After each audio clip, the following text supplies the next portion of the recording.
مولاي صل وسلم دائما أبدا على حبيبك خير الخلق كلهم.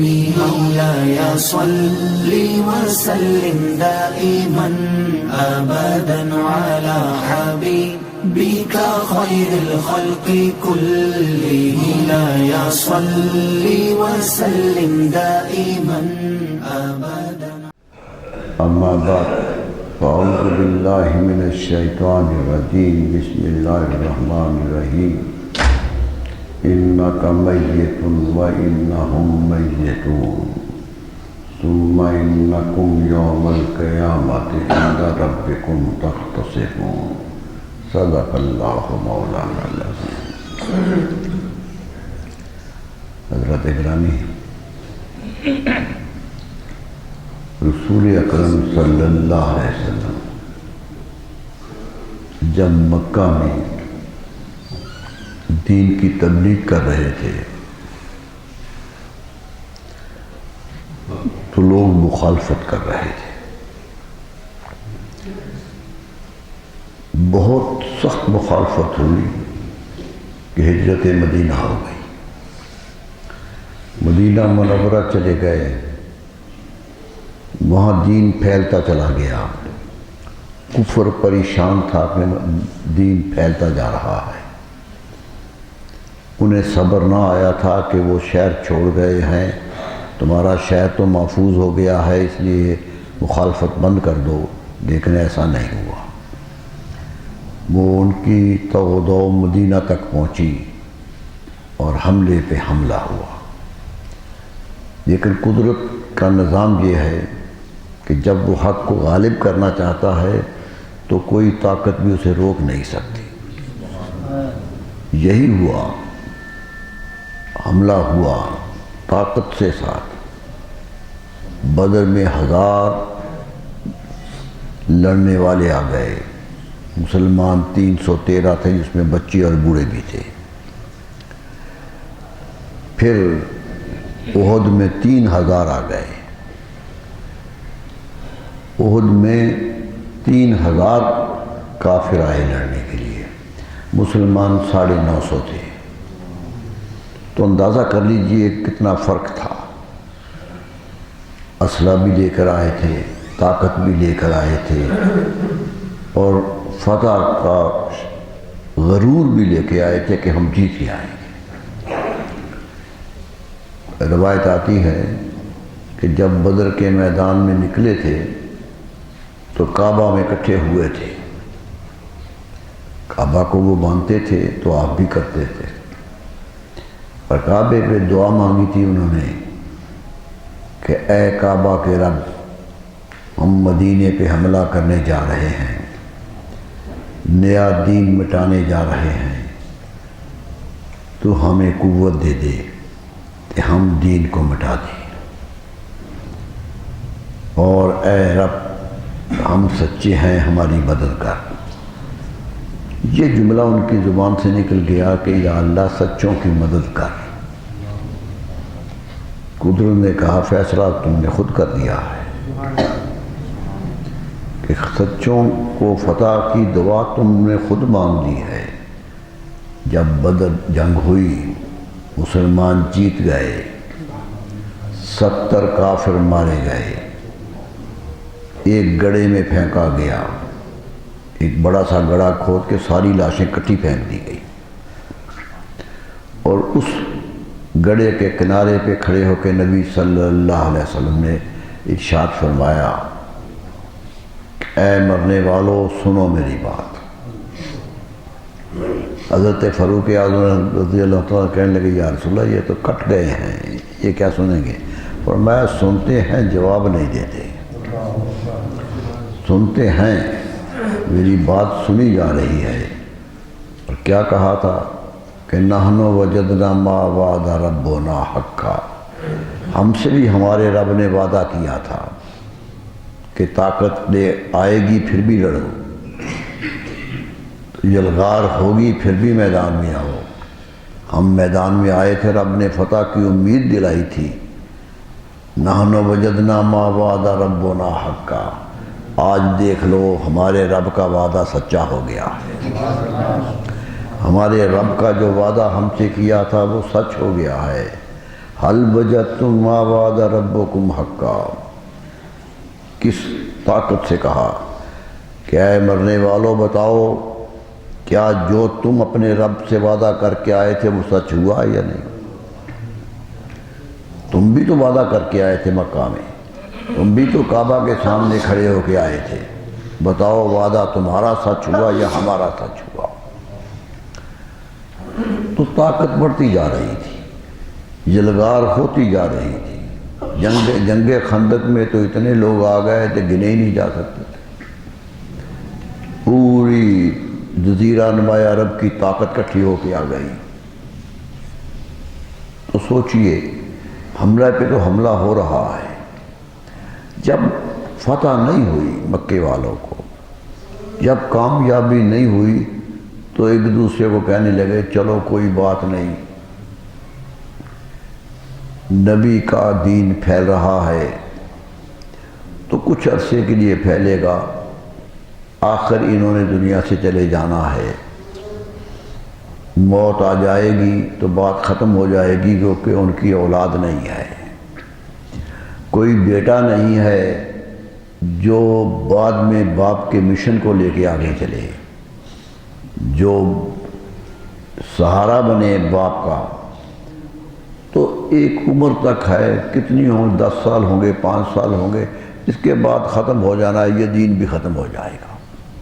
یہ تسلی دی تھی انہوں نے اپنے آپ کو کہ اب مقابلہ تو ہو نہیں رہا، جیت تو ہم نہیں رہے، چلیے یہ تسلی ہے کہ 2-4 سال یہ پھیلیں گے، آخر ختم ہو جائیں گے، کیونکہ اولاد نہیں ہے کہ جو آگے لے کے چلے۔ لوگ سمجھتے تھے اولاد سے ہی نام چلتا ہے، اولاد سے ہی آگے بات چلتی ہے، تو قدرت نے اس کا جواب دیا ہے، یا رسول اللہ یہ شک نہیں ہے، آپ کو بھی آ جانا ہے، انکا میتن، بے شک آپ پر بھی موت کا وقت آئے گا، آپ بھی آ جائیں گے۔ لیکن ان سے پوچھو یہ جو کہہ رہے ہیں کہ انہم میتون، مر تو انہوں نے بھی جانا ہے، اگر موت سے ہی مسئلہ ختم ہو جائے تو پھر ہماری موت کا انتظار کیوں کرتے ہو، تم نے بھی تو مر جانا ہے۔ فرمایا انہم میتون، یہ بھی سارے ہی مر جائیں گے، رہنا انہوں نے بھی نہیں ہے۔ ہاں فیصلہ کب ہوگا؟ یوم القیامت عند ربکم تختصمون، قیامت کے دن ہم تمہیں کھڑے کریں گے کہ سچا کون تھا، پھر تمہارا مقابلہ کروا کے دکھائیں گے دنیا کو کہ سچ کون بول رہا تھا، نبی صلی اللہ علیہ وسلم سچے تھے یا جھوٹے تھے۔ ارے موت پہ فیصلے نہ کرو، قیامت کے دن کے فیصلے کا انتظار کرو۔ قدرت نے اسے سمجھا دیا تھا کہ فیصلہ اس وقت ہوگا، یہ زندگی تو آنی جانی ہے، کوئی آتا ہے کوئی چلا جاتا ہے۔ پھر میر علی شاہ صاحب کے صاحبزادے بابو جی جنہیں کہتے تھے، غلام محی الدین نام تھا، لیکن پیر صاحب انہیں بابو جی کہتے تھے، کیونکہ گولرا شریف کا جو اسٹیشن ہے وہ بالکل قریب ہے، اور وہاں سے ٹرینیں گزرتی تھیں آگے پشاور کو، اور صاحبزادے صبح سے اٹھ کے اسٹیشن پہ آ کے بیٹھ جاتے تھے اور گاڑیاں دیکھتے رہتے تھے، گاڑی کوئی آ رہی ہے کوئی جا رہی ہے، کوئی مسافر اتر رہا ہے کوئی چڑھ رہا ہے، وہ دیکھتے ہی رہتے تھے۔ پیر صاحب کہتے تھے میرا بیٹا بابو ہے، رہتے اسٹیشن پر ہے۔ پوچھا گیا ان سے کہ آخر کیوں؟ کہا زندگی گاڑی تو ہے، زندگی اور ہے کیا، اسٹیشن ہی بدلتا ہے آدمی، کوئی کسی اسٹیشن پہ چڑھ جاتا ہے کوئی کسی اسٹیشن پہ اتر جاتا ہے، یہی زندگی ہے، کسی کو کسی وقت چلے جانا ہے کسی کو کسی وقت آ جانا ہے، کوئی چڑھتا ہے کوئی اترتا ہے، یہی تھا۔ انہوں نے اپنا گھر بنایا تو گھر کا کمرہ بھی ڈبہ بنایا ریلے کا، کہ احساس رہے کہ زندگی کی گاڑی چلتی جا رہی ہے۔ یہ سفر ہے جو اسٹیشن سے اسٹیشن تک ہے، ہر ایک کو اس سفر کا نمائندہ بننا ہے، ہر ایک کو اس سفر کے ساتھ چلنا ہے۔ کامیاب وہ ہے جو اپنی منزل پہ پہنچ جائے، کامیاب وہ ہوگا جو اپنی منزل پہ پہنچ جائے گا اور وہاں استقبال کرنے والے ہوں گے کہ گاڑی راستے میں ٹوٹی نہیں ہے، منزل پہ لے آئی ہے۔ یہی زندگی ہے جس کا ثبوت ہر انسان کے سامنے ہے، ہر انسان دیکھتا ہے کہ یہی کچھ ہو رہا ہے۔ آج کسی کو کندھا دیا جا رہا ہے تو کل کسی اور کو دیا جا رہا ہے، آج قبر کی مٹی میں کوئی جا رہا ہے تو دوسرے دن کوئی جا رہا ہے۔ یہ زمین کتنی فراخ دل ہے، اللہ اللہ۔ قدرت نے کہا تھا کہ جاؤ، آدم علیہ السلام سے کہا تھا زمین پہ چلے جاؤ، وَلَكُمْ فِي الْأَرْضِ مُسْتَقَرٌّ وَمَتَاعٌ إِلَىٰ حِينٍ، اس زمین پہ تمہاری رہنے کی جگہ بھی ملے گی اور قیامت تک کے لیے رزق کا سامان بھی ملے گا۔ ہم نے زمین کو اتنا آباد کر دیا ہے کہ تم قیامت تک اس زمین سے کھاؤ گے، یہاں زندگی بھی گزارو گے، یہاں رہائش بھی ملے گی، مکان بھی ملے گا اور کھانا بھی ملے گا۔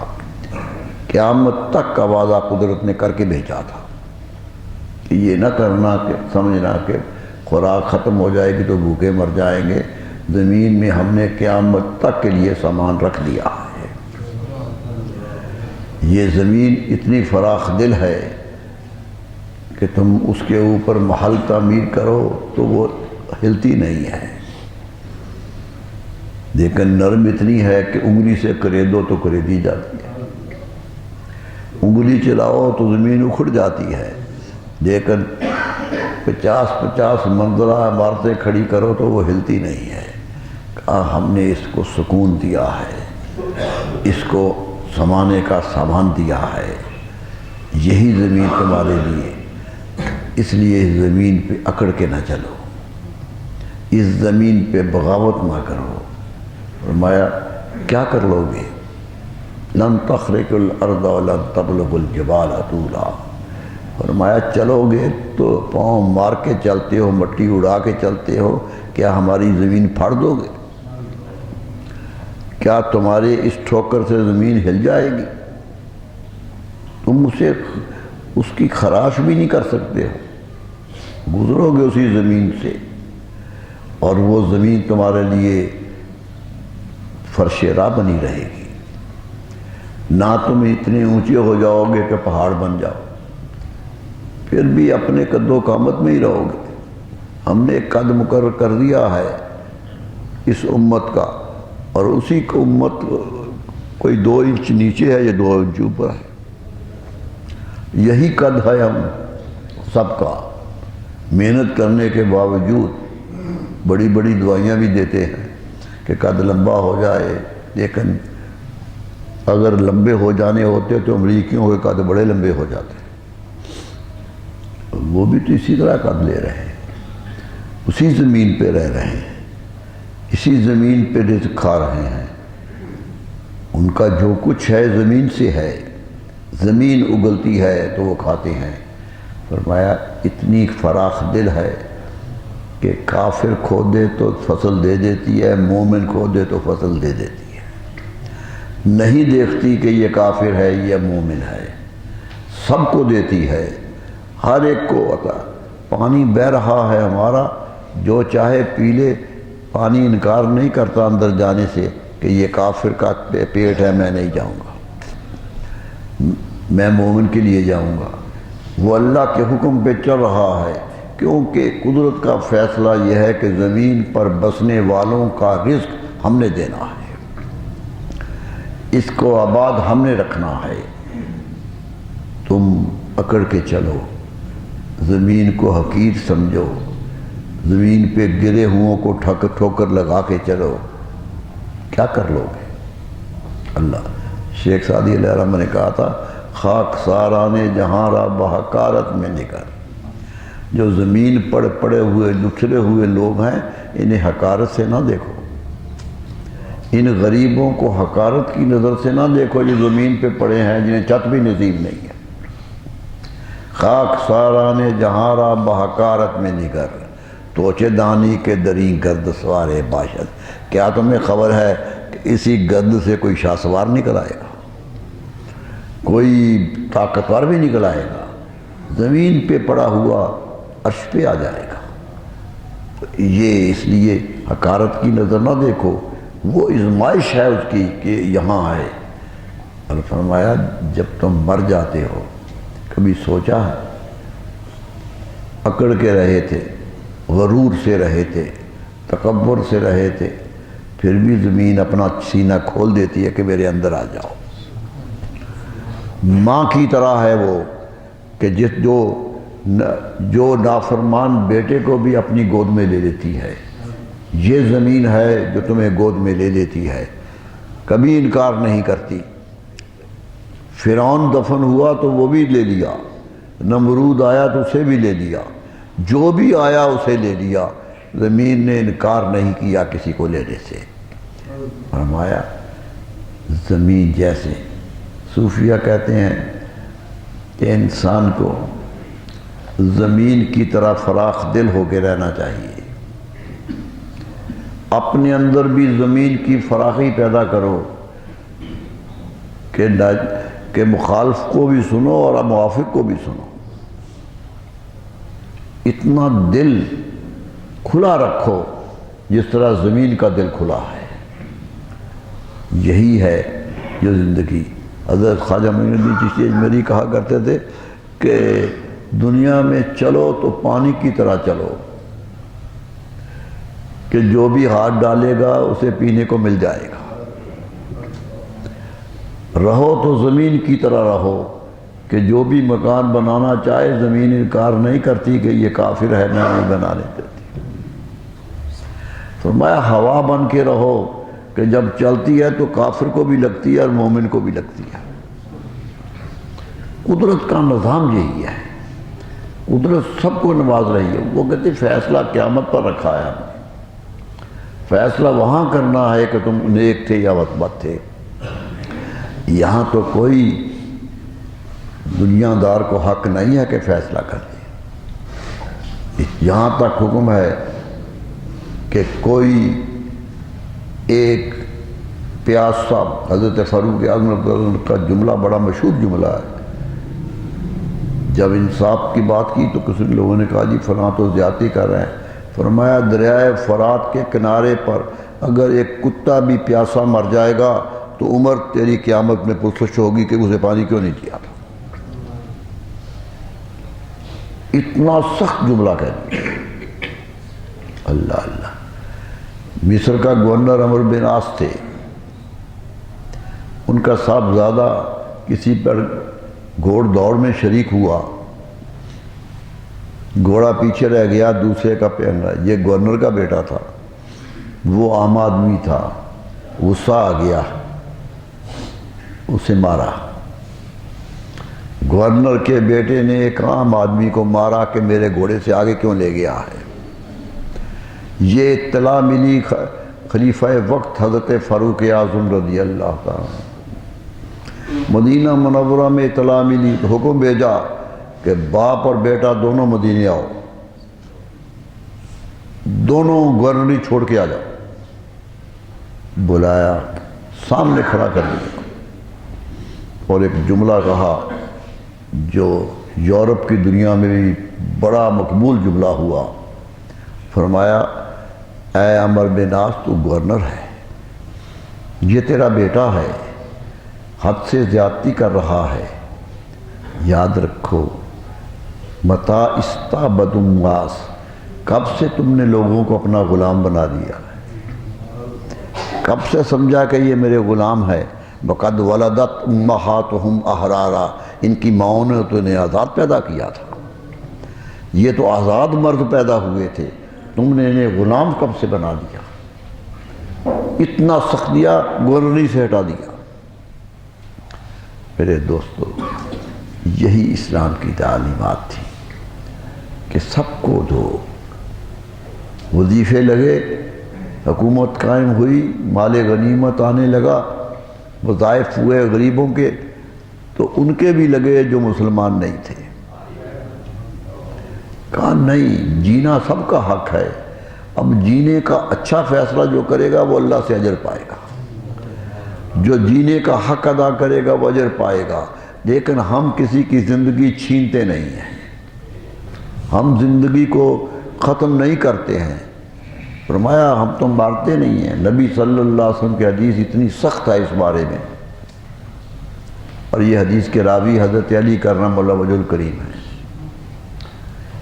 جب کوفے میں زخم لگا، سر پہ چوٹ آئی، تلوار لگی، سر دو ٹکڑے ہو گیا، زمین پہ گر پڑے۔ ابن ملجم جس نے تلوار ماری تھی، تیز تلوار تھی، چھپ کے ماری تھی، اندھیرا تھا بھی، فجر کا وقت تھا، تلوار پڑی زور سے، اتنی زور سے پڑی کہ سر کے دو ٹکڑے ہو گئے۔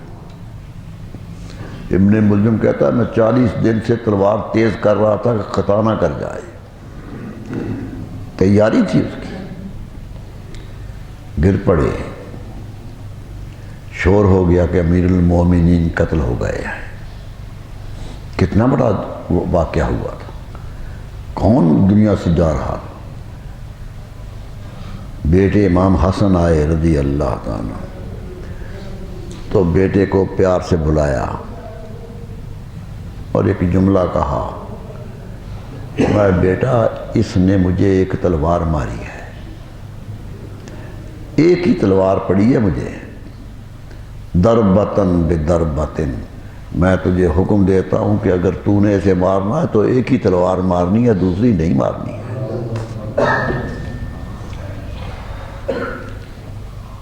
کیوں کہ بدلہ ہوتا ہی یہی ہے۔ اور فرمایا غصے میں اس کے ہاتھ پاؤں کاٹنے نہیں ہیں،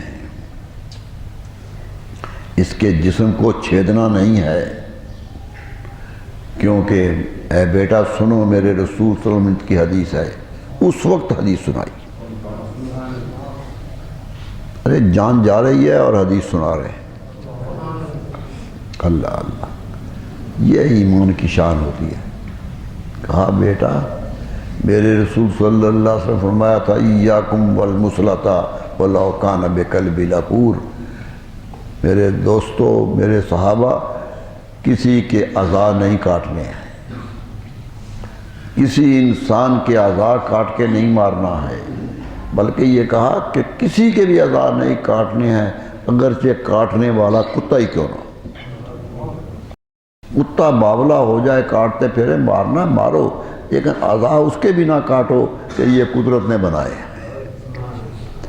یہ جسم کا فریم قدرت کا بنایا ہوا ہے، تم قدرت کی بناوٹ پہ دخل اندازی نہ کرو،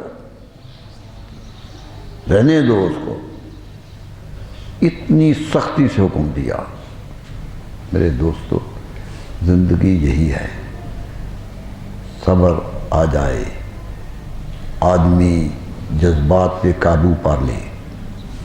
حضور صلی اللہ علیہ وسلم کے صاحبزادے حضرت ابراہیم کا انتقال ہوا، یہی صاحبزادے تھے جو بڑے ہو گئے تھے، چلنے پھرنے کے قابل ہو گئے تھے، 2.5-3 سال کے ہو گئے تھے۔ اللہ اللہ، حضرت ماریہ قبطیہ کے وطن سے تھے، پیار تھا، بیمار ہو گئے، طبیعت خراب ہو گئی۔ حضور صلی اللہ علیہ وسلم گھر سے باہر تھے، بلایا گیا۔ حضرت صفیہ حضور کی پھوپھی ہیں، کبھی مدینہ منورہ جانے کا موقع ملے تو جنت البقیع میں داخل ہوتے ہی، اپنے دروازے سے داخل ہوتے ہی بائیں جانب دیکھ لیجئے، قبر حضرت صفیہ کی ہے، بالکل دیوار کے ساتھ، دروازہ نکلتے ہی پہلی قبر سے سامنے بائیں ہاتھ آئے گی، وہ حضرت صفیہ رضی اللہ عنہ حضور کی پھوپھی ہیں۔ حضرت زبیر بن عوام یاد رکھیے بہت بڑے صحابی، حضور فرمایا میرا حواری ہے یہ، ان کی والدہ ہیں۔ اتنا بڑا نام، اتنا بڑا سکون، اللہ اللہ۔ حضرت صفیہ، اور دیکھیے کتنی خوش قسمت ہیں کہ جب رسول اللہ صلی اللہ علیہ وسلم پیدا ہوئے تھے تو دنیا میں پہلے آنے والی جو دائی پکڑتی ہے وہ حضرت صفیہ ہی تھی۔ رسول اللہ صلی اللہ علیہ وسلم کو انہوں نے پکڑا تھا، پیدا ہوئی حضرت آمنہ کے پاس وہی تھی، اور پکڑ کے پیغام بھیجا گیا تھا حضرت عبد المطلب کو، دادا کو، کہ بیٹا پیدا ہو گیا ہے۔ ابھی فجر طلوع نہیں ہوئی تھی، دھندلکا تھا۔ حضرت عبد المطلب کہتے ہیں میں رات کے اندھیرے میں طواف کرنے چلا جاتا تھا، طواف کرتا تھا اور دعا مانگتا تھا، یا الہی وہ جو وعدہ کیا تھا پورا کر دے۔ کہتے ہیں مجھ سے وعدہ ہوا تھا کہ پوتا آئے گا، وعدہ تھا، اس کے لیے دعا مانگتے تھے، تو وہاں دعا مانگ رہے تھے کہ خبر مل گئی کہ گھر میں پوتا پیدا ہوا ہے، مرحوم بیٹے کے گھر بیٹا پیدا ہوا ہے۔ آئے تو حضور صلی اللہ علیہ وسلم حضرت صفیہ کے ہاتھوں میں تھے۔ اللہ اللہ، بات آئی تو پوری کر دوں۔ کہنے لگے بیٹی یہ بیٹا مجھے دے دو۔ دادا نے کہا یہ بیٹا مجھے دے دو۔ بیٹی کہنے لگی ابا جان ابھی انتظار کیجئے، ابھی انتظار کیجئے، ابھی پیدا ہوا ہے، نہلایا نہیں ہے، ابھی ہم نے نہلایا نہیں ہے، پاک نہیں کیا ہے، اس لیے انتظار کیجئے۔ دادا نے کیا کہا؟ علامہ سیوطی سے پوچھئے۔ کہنے لگے بیٹا بیٹی یہ مجھے دے دو، یہ پاک ہی آیا ہے، یہ آیا ہی پاک ہے، یہ ہے پاکیزگی۔ یہ پہلے دن کا واقعہ ہے کہ دادا پاک کہہ رہا ہے اور اسی طرح اٹھا کے کعبے میں لے جا رہا ہے۔ اجازت نہیں ہے ایسے بچے کو لے جانے کی، اور لے جا رہا ہے اور طواف کرا رہا ہے۔ دادا نے گود میں لے کے طواف کرایا۔ کہنے لگے بیٹی اسے میں وہ گھر دکھا دوں جس کی حفاظت کے لیے ہی آیا ہے۔ اللہ اللہ۔ اور جب دنیا سے رسول اللہ صلی اللہ علیہ وسلم گئے، 63 سال گزار کے گئے ہیں، تو حضرت صدیق اکبر رضی اللہ آئے کہ بیٹی کا گھر تھا جہاں یہ واقعہ پیش آیا تھا۔ اندر آئے سیدھے، چہرے پہ چادر تھی، چادر اٹھا لی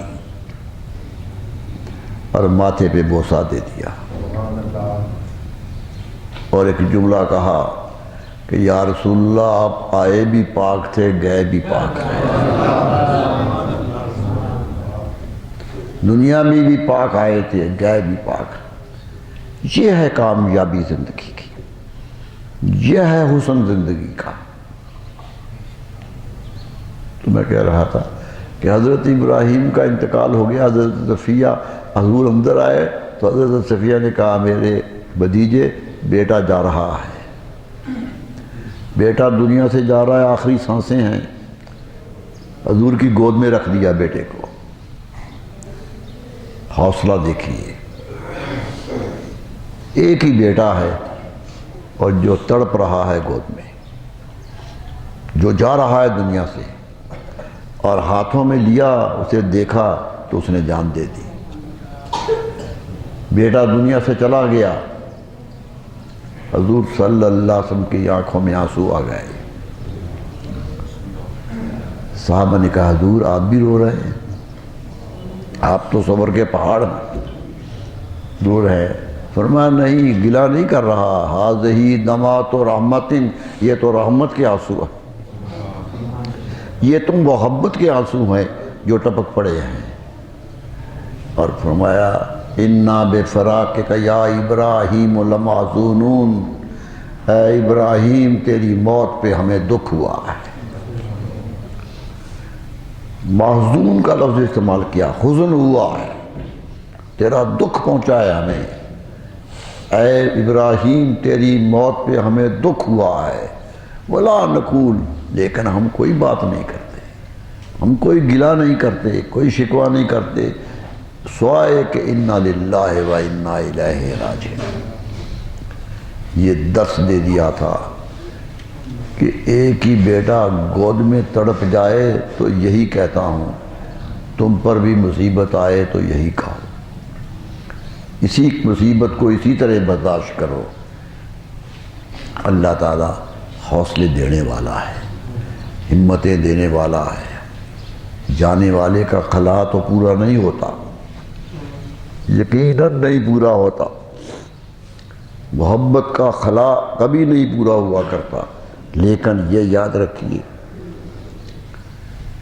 جس حال میں کوئی دنیا سے گیا وہ شان سلامت رہتی ہے۔ اس جان کی کوئی بات نہیں، یہ جان تو آنی جانی ہے، یہ تو آ کر چلی جائے گی، یہ تو آئی جانے کے لیے تھی، یہ جسم کا حصہ نہیں تھی، جسم میں ڈالی گئی تھی، جسم تیار فرشتوں نے کیا تھا، اللہ نے کہا میں نے خود روح ڈال دی تھی، یہ ڈالی تھی کہ یہاں رہنا ہے، لیکن خوش قسمت ہوتے ہیں وہ لوگ جن کی روحیں نکل بھی جاتی ہیں لیکن وہ زندہ رہتے ہیں، وہ زندہ رہتے ہیں۔ حضرت علی کرم اللہ وجہہ نے سر پہ چوٹ پڑنے کے باوجود یہ جملہ کہا تھا۔ ابن ملجم نے کہا کہ میں نے اپنی منزل پا لی، میں نے اپنا مقصد پورا کر لیا۔ حضرت علی کہنے کہ کذبت، اے تو جھوٹ بول رہا ہے، تو نے کہاں منزل پائی ہے، منزل تو میں نے پائی ہے، منزل تو میں نے پائی ہے، یاد رکھو۔ یہ تم کیسے کہہ رہے ہو کہ میں سچا ثابت ہو گیا ہوں، میں نے ایک منزل پا لی ہے، اللہ تعالیٰ کے حکم پہ جا رہا ہوں، اللہ تعالیٰ کا فرما بردار بن کے جا رہا ہوں، اس لیے مجھے جانے سے غم نہیں ہے۔ یہ دیکھیے موت انسانی زندگی کا حصہ ہے، جو بھی ہے اسے جانا ہے، لیکن عرب کہتے ہیں کہ جانے کے انداز اپنے اپنے ہوتے ہیں، اپنے اپنے ہوتے ہیں۔ وَلَدَتْكَ أُمُّكَ ابْنَ آدَمَ بَاكِيًا وَالنَّاسُ حَوْلَكَ يَضْحَكُونَ سَرُورًا۔ اے ابن آدم یاد تو کرو جب پیدا ہوئے تھے تو تو روتا ہوا پیدا ہوا تھا، بچہ روئے تو زندہ ہوتا ہے، نہ روئے تو مردہ ہوتا ہے، رونا اس کی زندگی کی دلیل ہے،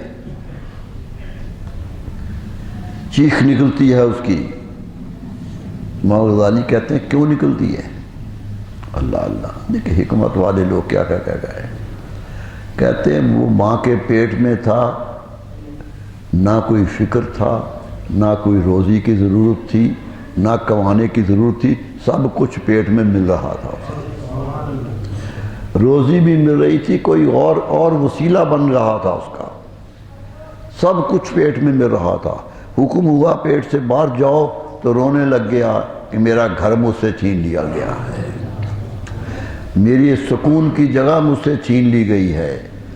فرمایا اسے بتایا جا رہا ہے کہ نہ رو، سوچو ایک چھوٹا سا گھر تھا ماں کا پیٹ جہاں رہے تھے، یہ دنیا اس سے بہت بڑی ہے، جو تجھے دی جا رہی ہے یہ بہت بڑی ہے۔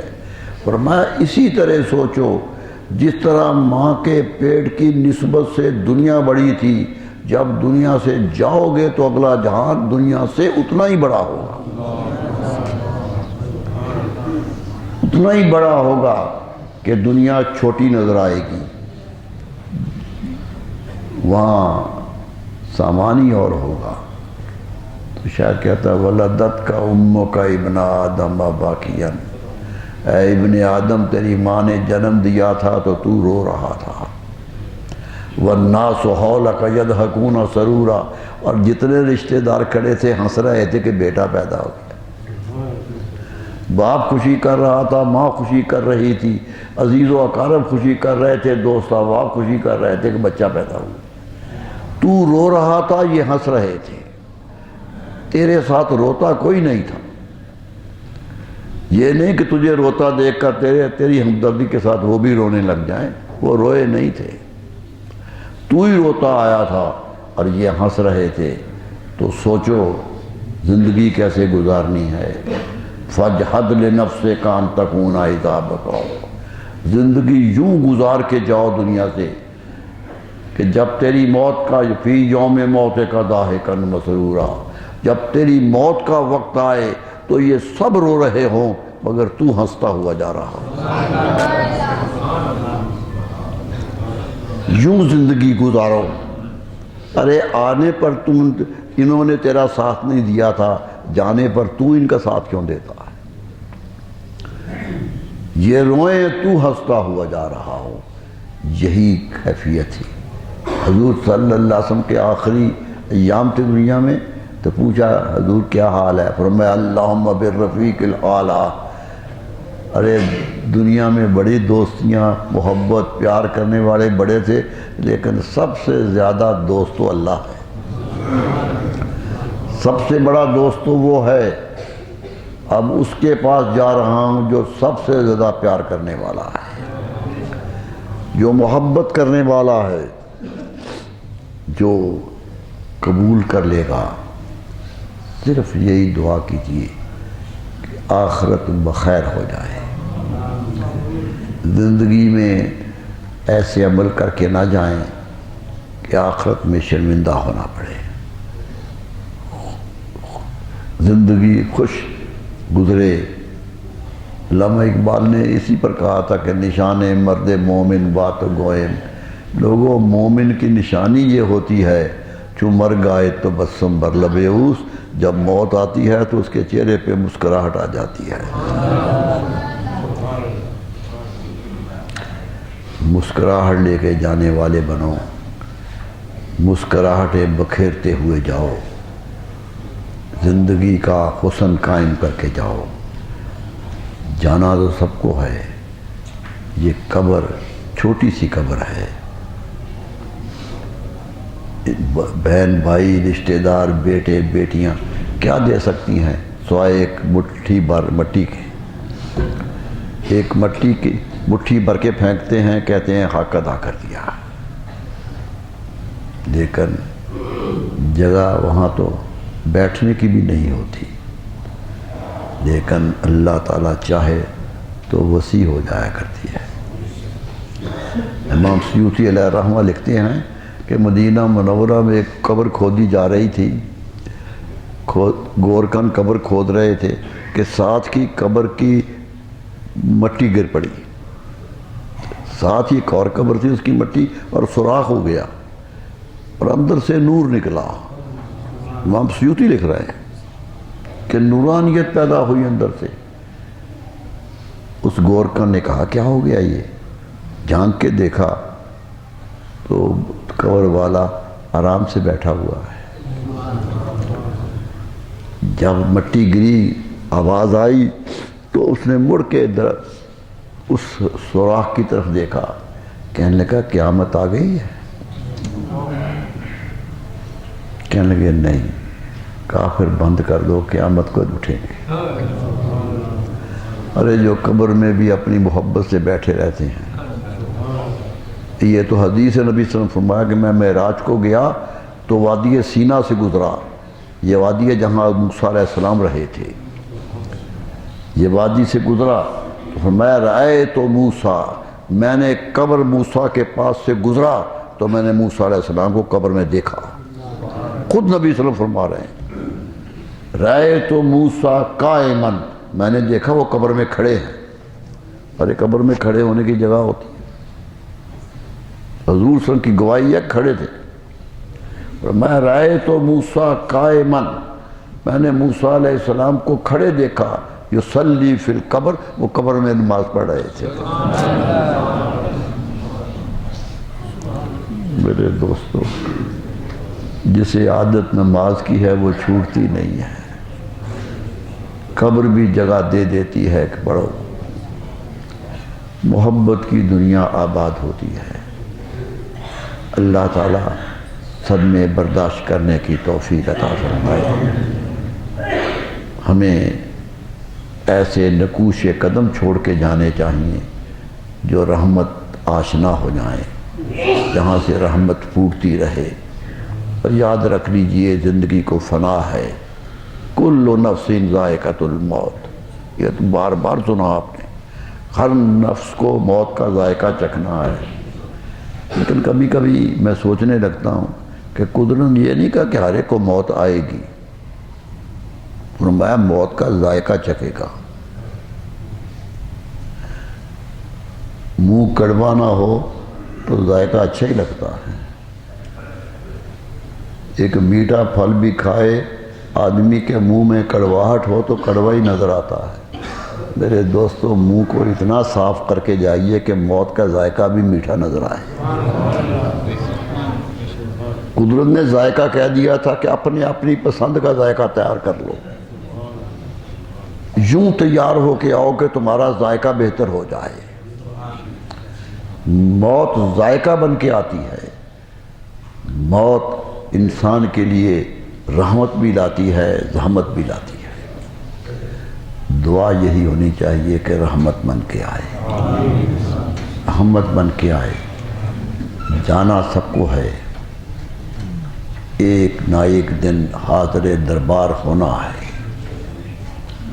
اللہ لباس ہستی کو بدل دینا ہے، یہی ہونا ہے۔ لیکن میرے دوستو، نیکوں کی موت نیکیوں کا پرچار کرنے کا باعث بنتی ہے۔ فنا ہے سب کو، مٹ جانا ہے سب نے۔ ایک فیصلہ کر لو کہ اس وجود کے ساتھ جڑ کے رہنا ہے جسے موت نہیں آتی ہے۔ رسول اللہ صلی اللہ علیہ وسلم کی حیات کے ہم آج بھی قائل ہیں کہ وہ زندہ ہیں، اور اپنی امت پہ ان کی نظر ہے۔ آج بھی ہم انہی کی امتی ہیں نا، صحابہ کرام بھی انہی کی امتی تھی، آج بھی ہم انہی کی امتی ہیں۔ اس کا مقصد کہ ان کا وجود مان رہے ہیں ہم۔ جب وجود مانا ہے تو اس وجود سے جڑ کے رہو جو بقا دے دیتا ہے، جو فانی نہیں ہونے دیتا۔ صحابہ کرام فانی ہو گئے، کئی سال بعد جنگ احد پہاڑ کے قریب عمارت بنائی گئی، تاریخی حقیقت ہے، تاریخ نقل کرتی ہے۔ عمارت بننے لگی، حضرت حمزہ نے قبر پہاڑ کے بالکل دامن میں تھی، شہید ہوئے تھے، دامن میں پہاڑ کا جو ڈھلان ہے اس پر قبر تھی۔ کھودنے لگے تو کدال مارا تو پاؤں کی مٹی اتر گئی اور پاؤں پہ کدال جا لگی۔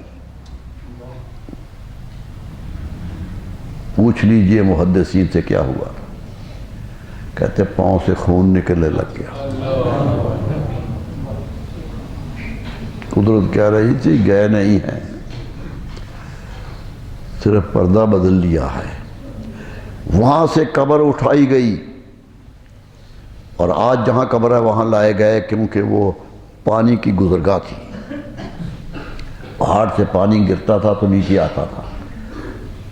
آج بھی قبر ان کی ہے، ان کے چوگردے پہ کھڑے ہو کے دیکھو یہ کون ہے، زندہ ہے یا نہیں ہے۔ زندہ ہو تو کبھی تنہائیوں میں بھی آ جاتا ہے، یہ تو کبھی تنہائیوں میں آتے ہی نہیں ہے۔ داتا گنج بخش علی جویری کی قبر پہ کبھی کوئی ہوگا کہ کوئی نہ ہو، اور یہ سامنے سارے ہی کھڑے ہیں، آج بھی کھڑے ہیں۔ خواجہ معین الدین چشتی اجمیری علیہ الرحمہ کیا دین نہیں جانتے تھے؟ کیا دین کے عالم نہیں تھے؟ وہ تو صوفیہ کے امام تھے، وہ پاؤں میں آ کے کیوں بیٹھ گئے؟ چلا کیا وہاں، بتا رہے تھے کہ ان کے قدموں پہ آ جاؤ تو مراد ملتی ہے. کہہ گئے نا، جاتے ہوئے شعر بھی کہہ گئے، آج تک وہ شعر چمک رہا ہے ان کا. اللہ اللہ، گنج بخش فیض عالم مظہر نور خدا. مظہر نور خدا کہہ رہے ہیں، اللہ کے نور کے مظہر کا اظہار ان سے ہوتا ہے. ناقصاں را پیر کامل کاملاں را رحمہ. ناقص آئے تو یہ پیر ہیں، کامل آئے ولی کا انتہا پہ کھڑا ہو تو پھر بھی یہ رہنما ہے. رہنمائی کی حد ہے جو وہاں آئے. اللہ اللہ. حضرت محدث اعظم کو چھوچوی علیہ رحمہ، جو مولانا ابوالحسنات کے پیر تھے، جو تاریخ پاکستان جب پیدا ہو رہی تھی تو اس کی جو سنی کانفرنس بنی تھی اس کی صدارت کرنے والے، بہت بڑا نام اس دور کا. مجھے فخر ہے کہ میں نے بچپن میں ان کو دیکھا ہے. لاہور آئے تھے، وزیر خان کی مسجد میں آئے تھے، دیکھتے ہی معلوم ہوتا تھا ولی اللہ بیٹھا ہوا ہے. داتا صاحب کی قبر پہ گئے، کھڑے ہو گئے اور 2 شعر کہہ گئے. اللہ اللہ. کیا چپرسی اظہری میں شاہ حجویر. لوگوں مجھے شاہ حجویر کے بارے میں کیا پوچھتے ہو؟ یہ کون تھے؟ بپائی چلائے سلطان اجمیر. یہاں تو چلا لگا ہوا ہے سلطان اجمیر کا. کیا شان پوچھتے ہو ان کی؟ ترا گویند داتا گنج بخشی. ساری دنیا آپ کو داتا گنج بخش کہتی ہے. فیضفنی جزاک اللہ بالخیر. میں بھی مہمان بن کے آیا ہوں، میری بھی ضیافت کرتی چاہیے. محدث کچوچوی کھڑا گیا اور لوگ حیران ہیں. مولانا ابوالبرکات، مولانا ابوالحسنات جیسے محدث پاکستان کے بانی، وہ ان کے مرید تھے. میرے دوستو، یہ قبریں جاگتی ہیں، زندہ رہتی ہیں، اور انہیں زندہ رہنا چاہیے تاکہ لوگوں کو زندگی کا شعور ملتا رہے. زندگی کا شعور ملتا رہے، یہی ہے. اللہ تعالیٰ سے دعا کیجیے کہ عاقبت بخیر ہو، نیکی کرنے کی توفیق ملتی رہے، نیکی پر چلنے کا راستہ ملتا رہے، ہدایت نصیب ہوتی رہے، نبی صلی اللہ علیہ وسلم کی محبت میں جینا آ جائے. آخری بات کہوں گا، یقین کر لیجئے ساری عبادتوں سے بھی بڑی عبادت رسول اللہ کی محبت ہے.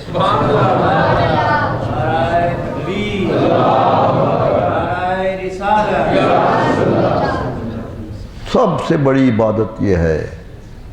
بخاری کی حدیث ہے، حضرت فاروق اعظم جیسا ایمان دیکھیے جسے حضور فرماتے میرے بعد نبی ہوتا تو یہ ہوتے. اتنی شان بیان کر دی. انہیں پیار سے قریب بلایا نبی صلی اللہ علیہ وسلم، فرمایا اے عمر مجھ سے محبت کرتے ہو؟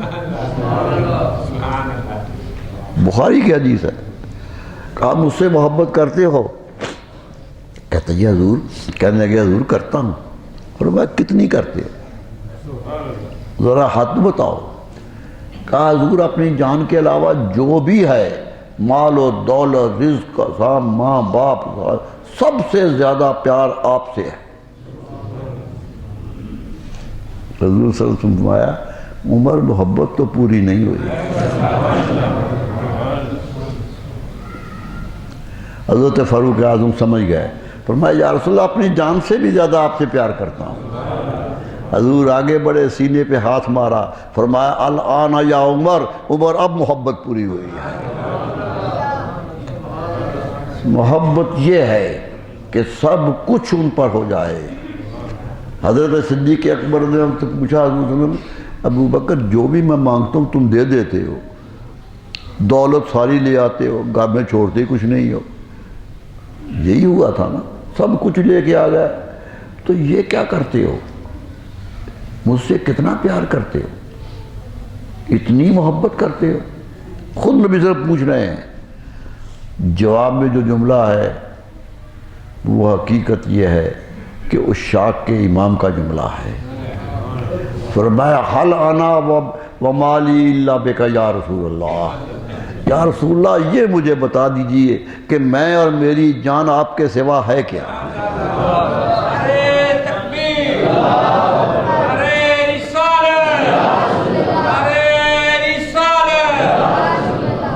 فرمایا میری جان ہو یا مال ہو اور کس کا ہے، ملکیت تو آپ کی ہے۔ الا بکا حدیث کے الفاظ ہیں۔ یہ تھی محبت۔ کیجئے محبت اپنے رسول صلی اللہ علیہ وسلم سے، پیار کیجئے، محبت کیجئے، ہر وقت ان کا نام لیجئے، وظیفہ کرتے رہیے ہر وقت ان کا۔ اللہ تعالیٰ اسی وظیفے پہ زندگی تمام کرے۔ میں نے کہا تھا نا کہ رات بھائی صاحب کا فون آیا، جمعرات کی رات کو 8 بجے میں گھر میں تھا تو فون آیا۔ میں نے کہا کیا حال ہے؟ کہتے ٹھیک ہے، طبیعت ٹھیک تھی بالکل۔ کہنے لگے ہائی کورٹ کا فیصلہ سنا ہے؟ اسلام آباد ہائی کورٹ کے جج نے، شوکت صدیقی نے جو بیان دیا دیکھا ہے؟ میں نے کہا جی دیکھا ہے۔ کہنے لگے ناموس رسالت کی بڑی بات کی ہے اس نے، کل جمعہ کا خطبہ اسی موضوع پہ ہونا چاہیے۔ شوق تھا رسول اللہ کی محبت کا ذکر کرنے کا۔ میں نے انہیں کہا گھبرائیے نہیں، وہ بھی صدیقی ہے، صدیقیت کی نسل جہاں بھی جائے گی محبت رسول سے باہر نہیں نکل سکے گی۔ یہ تو قربانی کا جذبہ پہلے دن سے دے دیا گیا تھا، پہلے دن سے ودیت کر دیا گیا تھا کہ سب کچھ ان پہ قربان ہے۔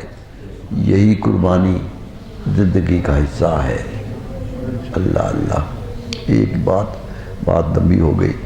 حضرت صدیق اکبر ان کا جب انتقال ہوا، دنیا سے گئے، تو اب آخری لمحات تھے، بیٹے کو بلایا، عبد الرحمن بڑے بیٹے ہیں۔